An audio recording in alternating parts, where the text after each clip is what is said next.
सनी को स्टेज पर बुलाना चाहूंगा। आप चाहते हैं सनी स्टेज के ऊपर आए?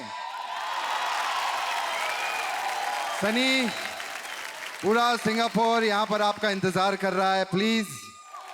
क्या बात है, क्या बात है। वेलकम। आज भोजपुरी फिल्म अवार्ड्स हैं। Have you seen a Bhojpuri film before? कहाँ पे? ये तो किसने नहीं देखा? यहाँ पर हमारे जितनी भोजपुरी जनता है वो चाहती है कि आपसे जरा भोजपुरी में वो कुछ सुने, कहाँ बे के अलावा। तो जो मैं कहता हूँ आप रिपीट करिए, ठीक है? हमरा के यहाँ आके बहुत अच्छा लागेला। बहुत अच्छा लगेला। और हाँ, तालियां तालियां तालियां बनती हैं। और कृष्णा हम तोहरा के बहुत चाहेला। बहुत चाहेला का मीनिंग है? मेरा काम हो गया भाई। अरे मैं चाहता था एक बार सनी मुझे आई लव यू कह दे। डन। कमाल कर दिया आपने तो। सनी, अपने फैंस के लिए क्या कहना चाहेंगे? First, thank you so much for having me here. मुझे बहुत अच्छा लगा।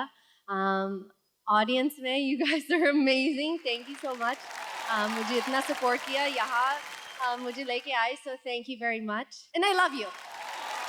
भोजपुरी में मैंने जो जो आपको कहा था फिर से रिपीट कर दीजिए, पूरा का पूरा। हमरा के यहाँ आके बहुत अच्छा लागेला।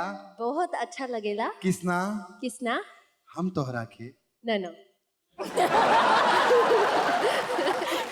अच्छा, सिंपल, हम तोहरा के बहुत चाहेला, बस खत्म कर दीजिए। No, but आपने वो कृष्णा ही बोल दिया, so then ऐसा लगेगा कि वो ज्वाइन करेंगे लोग बाद में। अच्छा, इतने सारे लोग हैं लेकिन I am the lucky one. मैंने सनी के साथ पिछले साल एक गाना किया था। हमारा एक गाना आया था लवली एक्सीडेंट। वैसे एक्सीडेंट में तो लोग घायल हो जाते हैं, लेकिन इस एक्सीडेंट में मैं जीवित हुआ। Thank you so much. जोरदार तालियां। थैंक यू सनी के लिए जोरदार तालियां हो जाएं। Thank you so much for coming here Sunny. Krishna ji, मुझे आपसे जलन हो रही है, इससे आप जा सकते हैं। Oh my God, oh my God. ठीक है।